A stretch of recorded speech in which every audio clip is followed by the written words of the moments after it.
Now to this. We've seen our fair share of heated City Hall meetings, but nothing quite like this. Tuesday's meeting at the Thornton Township in Illinois went left, far left, developing into an all-out brawl. Even Thornton Mayor Tiffany Henyard got involved. Is this our America? Well, I done heard about 4 or 5 people tell me how they had to take care of yours. And so now you've been a half-ass mayor. And I'm going to give away the rest of my time because I think on behalf of the Black Cookout Association that we were going to take a vote and we're going to exchange your black ass for Stephanie to be the new member of Congress. So all those in favor say, all those against it say nay, all those in favor say aye. You go.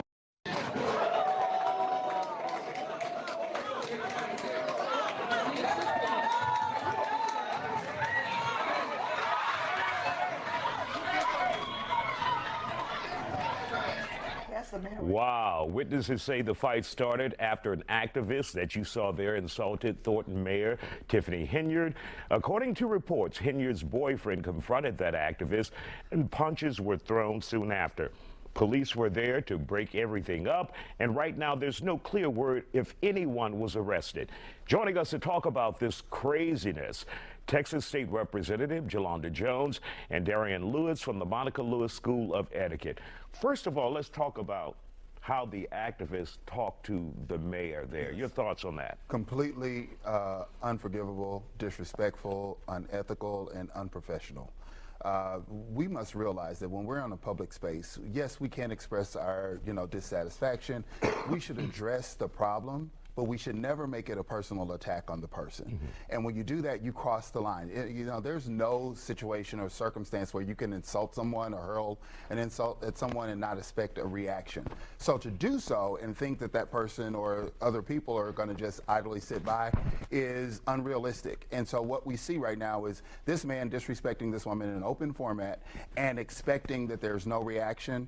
What happens after is a direct result of his actions. And so as a society, we have to be very, very mindful of the way in which we conduct ourselves, because the more and more we allow this to happen, the more and more we make this acceptable and tolerable, which is the standard of etiquette. It's a social construct. So if you continue to allow this behavior, it will become the norm. And that can happen. State Representative Jones, there's no hiding this. They're all black people there. Do you think those black individuals would talk to a white mayor that way compared to a black female?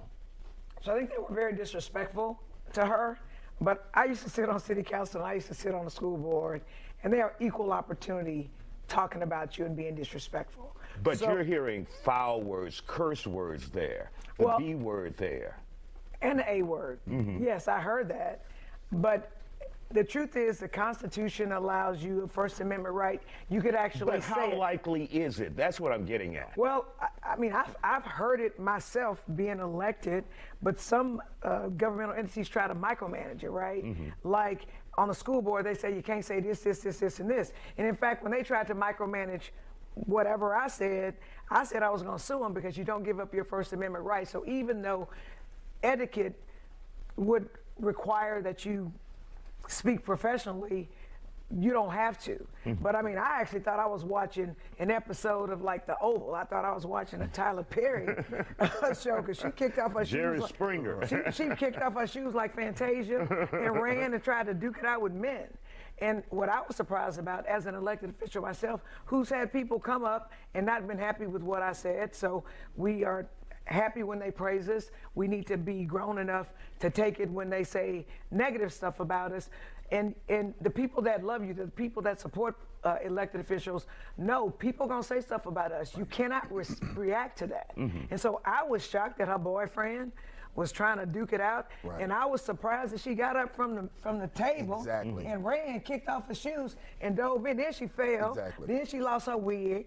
And she hit her head on the table. It was a lot going on. And so I just think that it was unbecoming. Yes. Mm-hmm. And so when you have a situation like that, if your elected official that you may have in office is that bad, is that the way you should handle it, though?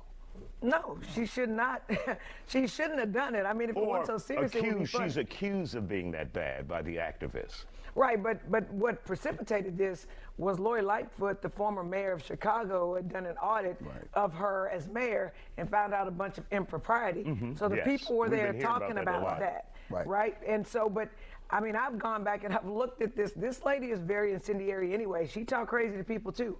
I've seen it from the table. So I think in order to get people to respect you, Well, you got got to to give that respect them. respect. 'Cause Exactly. I heard some stuff she was saying about people throwing major shade Exactly. and shutting them down. So it looks like There's this wrong is on just both sides. on both yeah. sides. Yeah, and that's what we're talking about, that sense of decorum.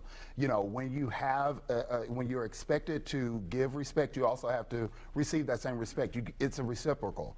And so that's what Jolanda and I are saying. You know, yes, it was wrong, but you cannot completely overlook the fact that this has been the pattern of behavior that has been perpetuated over and over and over. And so this was the culmination of all of that animosity, all of that mismanagement, everything coming to a head. Now, this is not the way in which you should behave in a normal setting. So everybody watching, please do not show up into a board meeting and think that this is going to be tolerated. This will not be tolerated in Houston, Texas. I can promise you that. Yeah, it will be a completely different way. If some hands are thrown, I mean, I've seen it at HIZ school board Right. meetings where people left in handcuffs. Exactly. And they did a lot less than that. Exactly. And so do you think what you've heard and the investigations and the audits, do you think this mayor should step down to bring the community back together, or should she just stay there through her term and then call it quits? I think the best way to get rid of somebody is an election, right? And so that's what I think. Yeah. You know, and if the people don't want her, they should vote her out. Right. And also, I will tell you, in America, you're innocent until proven guilty. There has been no trial. There's been no conviction of her. And the truth is, some people lie, right? And so The people have the power to exercise their right to vote. So, you know, if you want to get rid of her, vote her out. That's right. That's the Don't best slug way. her out. But again, you know, I used to run track. I was on the USA track team. She was doing some high knees, baby. She was doing some Fantasia, kicking off her shoes, and then, but she lost to the dudes. She did. She lost to the dudes. She did. Thank She you lost all for more than joining just us the here on fight. The Fact. We'll bring you both back for round two if we see a round two. Oh, let's not.